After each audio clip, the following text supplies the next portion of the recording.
All right. So as I was saying, okay, the incomes were supposed to move across the two economic units, but it doesn't always happen like that. There can be a leakage. Okay, there can be a leakage. We call it a withdrawal or a leakage. And it's also possible that some incomes will come to either the household or the businesses or the firms. Okay, that one we call it the injections. Now, whatever income that the households receive is supposed to come from the businessmen. And then whatever income that the businesses receive is supposed to come from the household. But then there are some incomes that are received by either the household or the firms that do not arise from the spending of the other party. Those ones, we call it what? Injections. So they add up. So if the government comes to buy something from the businessmen, it doesn't come from the household. So we call it an injection. It's increasing the income in the system. Okay, but then for the withdrawals or the leakages, their incomes received either by the firm or the household, that is not passed on to the other person. So basically, that is what the model is about. How factor services, factor incomes, expenditure of goods and services, and then goods and services move between households and then firms. Okay. All right. So here they are saying that it shows how the expenditure and incomes, okay, how they move and how these movements result from decision makers' choices. Here, the decision-making units we are talking about are the households and the firms, okay, households and the firms. So these decisions that they are making, how do they affect the economic questions that we ask? How do these decisions affect what to produce? How do we produce them, and then for whom to also produce the goods for? Okay. So as I said, the economic units are households and firms. The households are the individuals, okay, living together as decision-making units. So we are all individuals in an economy.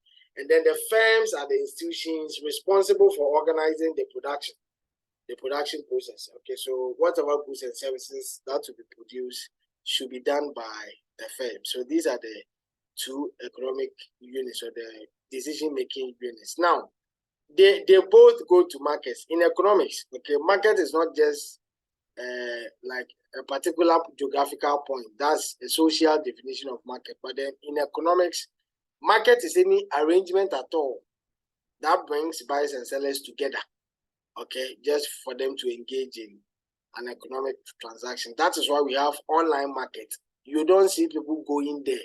It's not a particular geographical point, but then it's a market. Okay, it's a market. We have a financial market, a capital market. I mean, people don't work there, but then it's a market. Why? Because it is an arrangement that has been able to bring buyers and sellers together. So that is a market. So we have two markets in this model. We have the goods market, where the goods and services are sold and bought. Okay, where goods and services are sold and bought. Then we have the factor market, okay, where the factors of production are bought and sold. Okay, so these are the two markets that will be dealing with this model. Now, we are saying that the incomes, the goods and services, the factors of production, the expenditure, they are movements. Okay, they move from one economic unit to the other. Okay, but here the movement, we have two types. We have real and then we have money. So the real is what I've been talking about. Now, if you look at the diagram here, we have two economic units, households and then firms. And we say we have two markets as well. We have the goods market and then the factor market. Now, let's look at what happens. I told you that the factors of production are owned by households, okay? And then firms will go to these households to go and hire these factors of production. How does this happen? The households that own the factors of production will send these factors of production to the factor market. You see, so they are sending their factors of production to the factor market. Then the firms will go to the factor market. Then they will go and buy the factors of production. So the firms will hire land, labor, capital, and then entrepreneurship. Then they will combine this, the factors of production, and produce goods and services. Then they will send the goods and services to the goods market. When they send it to the goods market, then the households will come to the goods market and buy these goods and services. So this is what we call the real flow, okay? This one is real because we are dealing with real stuffs. Land is a real factor, labor, capital, entrepreneurship. Then after they bought them, they turned them into goods and services. Then the households came to buy them. Okay, so this is how the movement is done. And then we have the movement in terms of money. Okay, in terms of money, let's get this one too. The households will bring their factor. I hope you can hear me. I can hear you.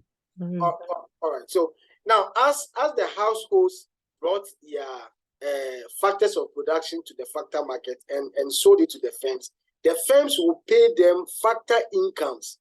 The factor incomes, if we will remember, are rent, wages, interest, and profit. So as the firms are going to the factor market, they are sending these factor incomes. So when they hire the factors of production, they give it to the households. So the households will receive these factor incomes. So after the firms are done combining the factors of production, they will turn them into what? Goods and services. Then they will send it to the goods market. So as they are selling the goods and services to the households are paying expenditure. They are making expenditure on these goods and services. So this expenditure will come to the firms as revenue from selling their goods and what? Services. So is this revenue that they will receive that they will send it back to the factor market and you go and pay it as factor incomes for the factors of production that they hire from the households. Then the households will use this rent, the factor incomes, they'll go to the factor market, and that is the expenditure that they make on goods and services. It will come back to the firms. The firms will go, you see why the thing is circular. So it has to keep on what? Happening. I mean, the income will move from one economic agent to the other, and it shouldn't stop. Okay, so as I was saying, all the factor incomes that the households receive from the firms were supposed to be brought back again to the firms as revenue. But then we have leakages. That is where, what if we received, assuming we received $10,000 as factor incomes, instead of bringing all the 10,000 back to the firm so that they will use it to come and buy the factors again, we saved 2,000. If we save 2,000, it will be left with only what? Only 8. So the firms will only receive 8,000, which means even if they want to buy the factors of production, they can no longer buy 10 or 10,000. They can only buy 8,000. And another leakage too is tax. When the firms receive the 8,000, it's possible they have to pay a tax to the government. Maybe they pay a tax of 2. The money will be left with only 6. So they only have 6 to what? To go and buy the factors of production, which means that there's going to be a reduction in the goods and services that they can produce now, because 6,000 cannot buy as much factors as what? As the 10,000. That is why the government is not supposed to be leaking things from the system. See, if they tax too much, firms are unable to produce. And if firms are unable to produce much, it means that some of the factors of production are not being hired. That is what causes people not to be getting jobs. Okay, so taxes are not supposed to actually affect business decisions. If it does that, it reduces the economic activity. So basically, this is the model. Okay, this is the model. Any question? No, I'm good. I'm good. Wait, well, this thing is frozen. All right. Now, the government too at times comes in. Okay, all these things are not really needed, but we know the government. the highest institution in the economy. Okay, so he is supposed to oversee whatever happens in the economy. Here we divide it into two: the federal government and then the state and local. Okay, the federal one is the one on top there, the state one, and then the local. Here, if you come to Ghana, the local ones, we are talking about the district assemblies and the municipalities, but then the federal one, we are talking about the higher one. Now, what are the expenses or the expenditure that the federal government undertakes? It needs to buy goods and services, offer social security, and then welfare benefits to its citizens. And it also does transfers to the state and then the local government. Here, they have some funds that they transfer to the district assemblies, I think almost every year, so that they can also use it for whatever projects that they have to undertake. Okay, so basically these are the expenses that the federal government undertakes. Now, before you can make expenditure, you need revenue, you need funds, and to any government, the major source of funding or revenue is tax. Okay, the major source of funding is tax. There are other sources though, but then tax is the major one. So these are some of the taxes that they impose: personal income tax on the taxes of individuals, corporate taxes, those on business profits, and then the social security tax as well. Now, in any economy, when the government is reading its budget, it states the expenditure it wants to make, and then it states the revenue that it is expecting to raise. Okay, most of the times in developing countries, like I doubt Ghana, we've been able to even have a budget surplus where our revenue was more than our expenditure. We normally spend more than what we raise through taxes, and that's what we call the budget deficit. You are consuming more than what you are having. So what do you have to do?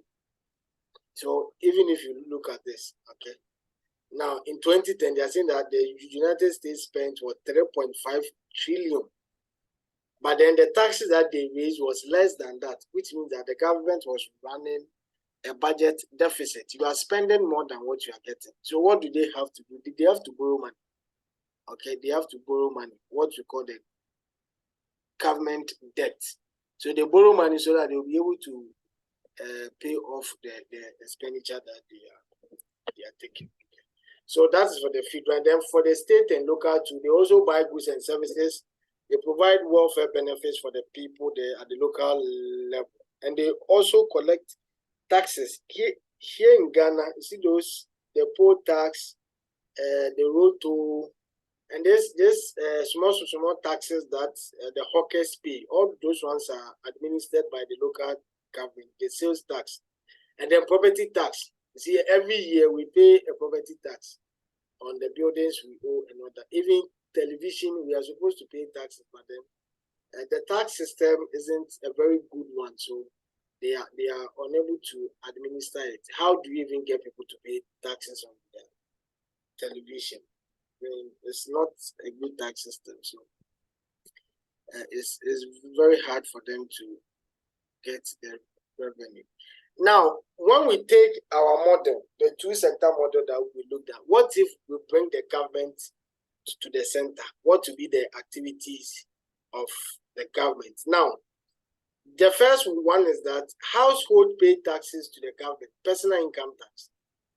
But then the government too does transfers to what? To households, okay, in the form of social security and subsidies and those ones. Those are the transfers.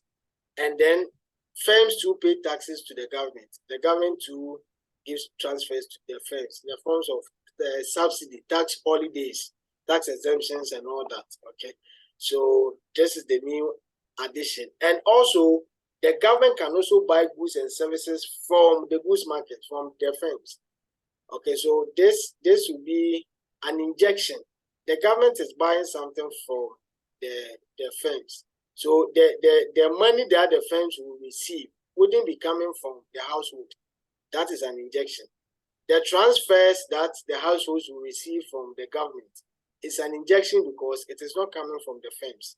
The transfer that the firms will receive is also an injection into the model because this money is not being spent by the household. The firm didn't receive it from the household. And then the taxes are leakages. Okay, they are taking something away from the model. Okay, the whatever money should be moving along this circle here. So anything outside of it will either increase the money going through this circle or reduce it. If the household is paying the tax, it is reducing the money that will move from here to here. If the firms are paying taxes too, it will reduce the money that is moving from the firms to the household. So those ones are called the leakages or the withdrawals. But then something like this one, should increase the amount of money that will move from the firms to the household. Now, I didn't see from here to here, but the government too, you see that for the revenue side, we just assume the government is getting revenue from taxes, but then the government too undertakes production. It also produces goods and services. So it has to go to the factor market and buy factor services from the household as well, so that it can also produce its goods and services. So that is what happens when we bring the government into the model. This is just a summary of expenditure by the United States. It's not very, very important.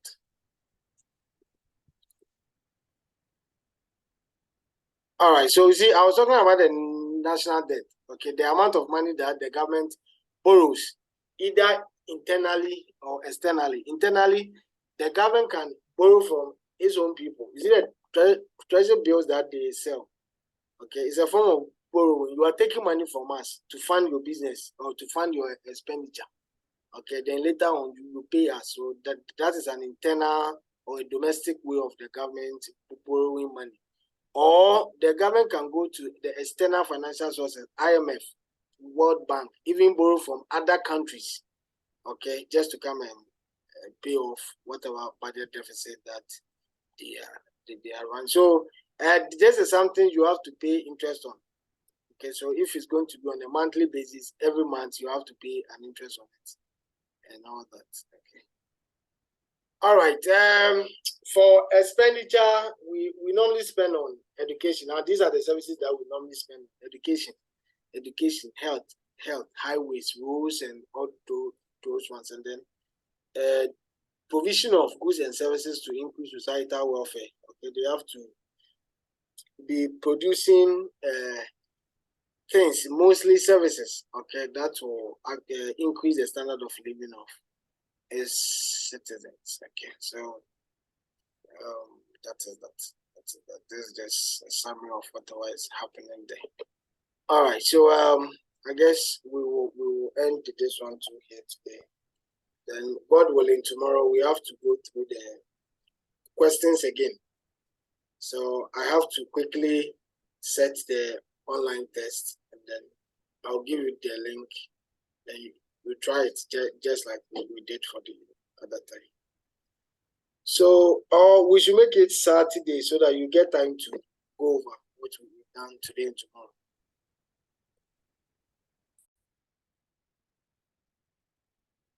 All right, so as you wait for the next video, follow the link at the bottom of the video, and then you take the test. Okay, a test on what we have done.